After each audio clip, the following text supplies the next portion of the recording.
రాత్రి నుంచి కురుస్తున్న భారీ వర్షానికి కూకట్పల్లి పరిసర ప్రాంతాలు, ముఖ్యంగా అల్విని కాలనీ పరిస్థితి ప్రాంతాల్లో అయితే పూర్తిగా అన్ని కాలనీలు కూడా జలమైపోయిన పరిస్థితి. మనం సిచ్యువేషన్ చూడొచ్చు, చాలా దారుణమైన పరిస్థితి చెప్పాలి. అన్ని ఇళ్లలోకి పూర్తి స్థాయిలో వాటర్ చేరుకోవడంతో రాత్రి నుంచి అక్కడ ఈ ప్రాంత వాసులు అయితే జాగరణ చేస్తున్న పరిస్థితి. నిద్ర లేకుండా, కంటిపై పునుగు లేకుండా గడుపుతున్నామని చెప్తున్నారు. పిల్లలు, మహిళలు, ఇటు వృద్ధులు అందరూ కూడా చాలా ఇబ్బందులు పడుతున్న పరిస్థితి. చెప్పండి అమ్మా, ఎప్పటి నుంచి మీకు ఇబ్బంది?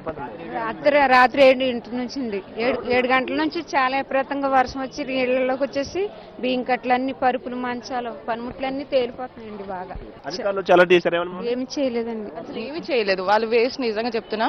రాత్రి నుంచి ఇట్లానే ఉంది. వీళ్ళు వచ్చి తలుపు కొట్టేదాకా తలుపు కొడితేనే వీళ్ళు వచ్చారు. వీళ్ళ దగ్గర సామాన్లు, అసలు మీడియా వాళ్ళు వచ్చారు కానీ ఒక్కరు కూడా అధికారులు ఎలక్షన్స్ టైం మాత్రం టైంకి వచ్చేస్తారు. ఎట్లున్నారమ్మా ఏంటి పేపర్ మాత్రం పనిచేసి మాత్రం వెళ్ళిపోతారు. వాళ్ళ పార్టీకి వాళ్ళకి పని చేసుకుని వెళ్ళిపోతారు. కానీ ఇట్లా ఆర్డర్ వచ్చినప్పుడు ఒక్కరు కూడా అనిపించలేదు. అదే చూసి అబ్జర్వ్ చేస్తున్నారు కానీ ఎవరో ఒకరు వాళ్ళు వచ్చి చూసుకోవడమే కానీ అక్కడ నుంచి దూరం నుంచి వచ్చి కానీ వాళ్ళు మాత్రం వచ్చి చూసుకోవడం మాత్రం మాకైతే కనిపించని కూడా కనిపించలేదు. ఎక్కడున్న వస్తువులు నిండిపోయి అసలు వీళ్ళ ఇంట్లో అయితే బియ్యం మొత్తం రాత్రి నుంచి వీళ్ళు మేల్కొనే ఉన్నారు. రాత్రి నుంచి చాలా మేల్కొని ఉన్నారు వీళ్ళు. చెరువు కట్ట దిగింది, కంప్లీట్ గా వాటర్ వస్తుంది. ఇటు అక్కడ పక్క సందులో అయితే ఇంట్లో కంప్లీట్ వచ్చేసింది. ఇక మాకంటే ఎత్తులో ఉంది కాబట్టి పర్వాలేదు, రాలేదు. ఇక మిగతా లో ఉన్న వాళ్ళకి అందరికి వచ్చేస్తుంది. దీని గురించి ఎవరు పట్టించుకోవట్లేదు. ఓట్ల అవసరం ఉన్న ప్రతి ఇంటికి వస్తారు, ఇస్తారు, ఏదో ఒకటి ఇచ్చేసి వాళ్ళు మేనేజ్ చేసుకుంటారు. ఇక్కడ పట్టించుకునే అవసరం లేదు. కార్పొరేటర్ వీళ్ళందరూ ఇక్కడ ఉన్నారు. ఇంత మటుకు ఇంటి దగ్గరకు వచ్చి ఎవరు కూడా అలర్ట్ చేయలే. మేమే చూసుకొని 4 గంటల నుంచి ముందు జాగ్రత్తగా ఉన్నాం. దీని గురించి ఎవరు పట్టించుకోవట్లేదు. ఎవరన్నా ఒకరు ముందు వచ్చి అలర్ట్ చేసి చర్యలు తీసుకోవాలని మేము కోరుకుంటున్నాం. పరిగి చెరువుకు గండి పడడంతో మొత్తం ఈ సిచ్యువేషన్ వచ్చింది చెప్తున్నారు. అంటే లోతట్టు ప్రాంతాలు ఏవైతే ఉన్నాయో, అల్విన్ కాలనీ కావచ్చు, మిగతా ఈ చుట్టుపక్కల ఉన్న ప్రాంతాలన్నీ కూడా అన్ని ప్రాంతాల్లో, లోతట్టు ప్రాంతాల్లో ఇళ్లలోకి పూర్తిగా నీరు చేరడంతో తీవ్రమైన ఇబ్బందులు ఎదుర్కొన్న పరిస్థితి. నిత్యావసర వస్తువులు కూడా లేకుండా పూర్తిగా తడిసిపోయి, వానలు తడిసిపోయి ఇప్పటి వరకు కూడా కనీసం ఎవరు మమ్మల్ని పట్టించుకున్న పాపన పోలేదు. వంట చేయడానికి మాకు ఏమి లేదు. అంతా అదేమంటారు, సిలిండర్ అన్ని బయట ఇంట్లో ఆడుతున్నాయి లోపల. అందుకొరకే మాకు ఏమన్నా సాయం చేయమన్నాను గవర్నమెంట్.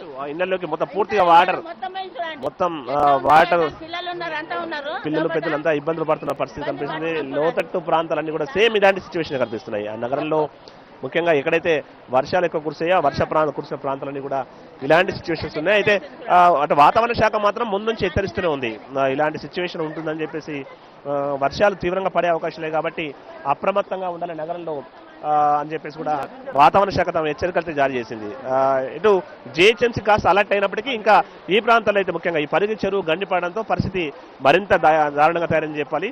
ఈ ప్రాంతాలన్నీ కూడా జలమయమైపోయి నిత్యావసర వస్తువులు లేకుండా ఇబ్బందులు పడుతున్నాం. కనీసం వంట చేయడం కూడా మాకు సరుకులు లేవని కూడా మరి ఇబ్బందులు పడుతున్న పరిస్థితి ఉంది. రాత్రి 9:30 నుంచే ఉంది సార్. 9:30 నుంచే మోకాళ్ళలోకి నీళ్లు ఉన్నాయి. కానీ చెరువులు కబ్జా చేసేస్తుంటే ఏం చేస్తారు సార్? ఇక్కడ వచ్చి మనము ఇప్పుడు లైవ్ చేసి చూపిస్తాము. ఇంకంతే, ఇది జీవితాలు ఇంతే ఈ కాలనీకి. సేమ్ అదే సార్, ఏం చేస్తాం, అంతా కబ్జాలు చేసుకున్నారు. కబ్జాల ద్వారాగానే ఇవన్నీ జరుగుతున్నాయి. ముందుగా ఇంత ప్రాబ్లం లేకుండే.